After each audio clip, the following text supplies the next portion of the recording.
today. We're headed back to Maryland, and I'm on 44 East. And I keep seeing the signs for Buc-ee's. I've never been, but now I can say I've come to a Buc-ee's. This is insanity. They got so many pumps.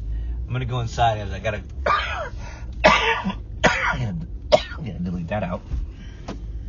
I'm gonna go inside because I gotta use the restroom too, but oh my goodness, this is insanity. Look at all of these freaking pumps they have. Look at all these pumps they have. Alright, there's a gazillion. There's so many freaking pumps. This is crazy. It just goes on and on and on and on and on. Wow, this is impressive. And crowded. Yeah, it's always crowded from what I hear. Right there, maybe? I don't know if that's, that's regular. A boat right there. That looks like, I don't even know if that's regular gas. It looks like diesel only, but No, I'm gonna pull in here behind this bolt guy, and then we'll figure it out from there. I got the fuel. All right, we're gonna come up here, and I want to show you guys. This is insane. It is just like so crazy how big this place is. It's like a little actual mall or something. This is nuts. Buc-ee's. 3-pedal J made it to Buc-ee's.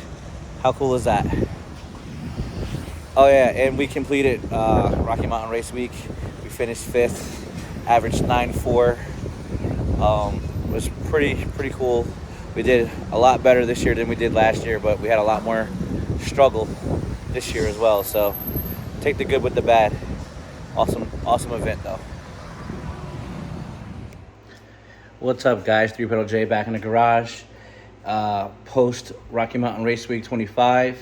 If you guys are watching this, hopefully I got this up. I got all the other pre-videos up for it. But we're home and we're finally starting to feel like ourselves. So with that said, I finally came in and started working on Frankenstein. As you can see, he's still in the air. And if you guys watched Race Week videos, you know that I didn't make it with Frankenstein. So what I'm doing is I'm in the process of fixing the head gasket issues. I put them on the correct side, but I put them on upside down. That matters, and I showed you guys in a previous video why that matters. You can see that the coolant jackets, the coolant passages don't get restricted and they just flow all over the place. So that's why my car was leaking, and that's why we didn't take it on Race Week. I probably could have fixed it at Race Week, but it just wouldn't have been comfortable.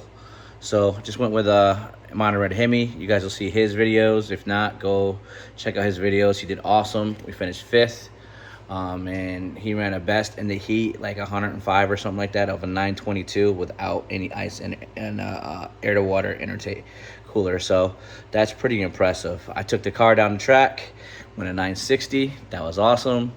But now we're home and we're gonna start fixing Frankie. So what I did is I took the turbo off because I'm gonna have to pull the head off, and I don't wanna, take the whole exhaust off to do that. So I just took the turbo housing off that hangs off the turbo fold. And since I have it off, I'm going to switch springs. Right now I have 12-pound springs in there, so I have a 7 and a 5 to come out to 12. But I'm going to put the straight 14-pound spring from Turbo Smart in there. So at a very minimum, we'll make 14 pounds of boost. And hopefully she'll be pretty spicy on 14 pounds. I think she will be spicy on 14 pounds. At least enough to make like 800, maybe 850 to the wheel. I don't know. Hopefully more, but we'll see.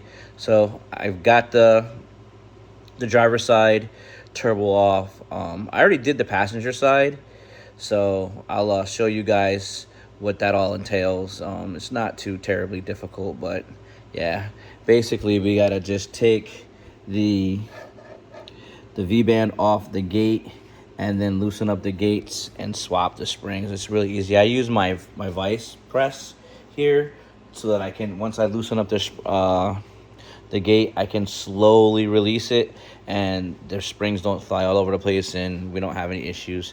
But after that's done, the next thing we got to do is we've got to get all of the driver's side valve cover off. We've got to get the intake off again. Obviously, we got to take off the charge tube. I'm not going to take the charge tube completely off. I'm just going to take it off slightly. And then it's pretty much just take the head apart and flip it and put it back together. It's not going to be too terribly long, but it's still a process that I don't want to be doing. But now's the time to get after it, because we definitely got to get emissions done. And then we got to get tuning. Dave's got stuff set up for fuel tech. I just had to give him some information, so that was pretty cool to come home to find that out. So we're just working. So right now I'm just unplugging the injectors. I've already, as you can see, I already loosened up the cross rail. It's not going to be too terrible to get this deal done. It's a few connections here and there, but we'll make it happen. And then I'll get back with you guys. I'll show you guys once I get it done again what the issue was, once I get to that section of this part of the video. So more to come, guys. Stay tuned. All right, guys, so I got the intake off, and I'm just looking at the oil in here, and it is clean. It's not even milked up. I mean, it hasn't ran that long, but I'm really, really happy, and I think I'm gonna get lucky. Like, even if one of these gaskets, this gasket is messed up on this side, I have a spare, so it's not catastrophic. It's not like, oh my God, I gotta spend a whole bunch of money. I already spent a bunch of money, and this is a new gasket. These are reusable. So I think once I flip this over, I'll be good, but we got to get it out. So I think I'm going to call it right here for tonight. I'll be back tomorrow, and I'll finish taking everything apart and pull the heads. I'm pretty excited. More to come, guys. All right, guys, I'm back in the garage, and as you can see, looks like nothing has changed, but I actually removed all the head studs from the final boss, and they're here in my little collection bin. I line it with blue shop rags so that I can try to keep everything clean and not lose anything. So what I'm going to do is I'm going to actually remove the head. Look, I'll show you guys. It's super loose. Oh, so you can see it's super loose. I'm going to remove the head, and then we're going to look at the gasket. So give me a sec to get the head off, and then we'll look at the gasket. All right, guys, so I'm going to show you guys this real quick, and you guys can hopefully see what's going on. So it's just as I suspected. I installed these upside down. If you look here, this jacket right here is open, and that water jacket is open, and it is a problem because it's supposed to be closed with just that little bit of hole going through so that it can control the coolant. When it's not open, then it just flows. So, and you can look and see here. So I'm gonna go ahead and pull this off, and I'm gonna show you.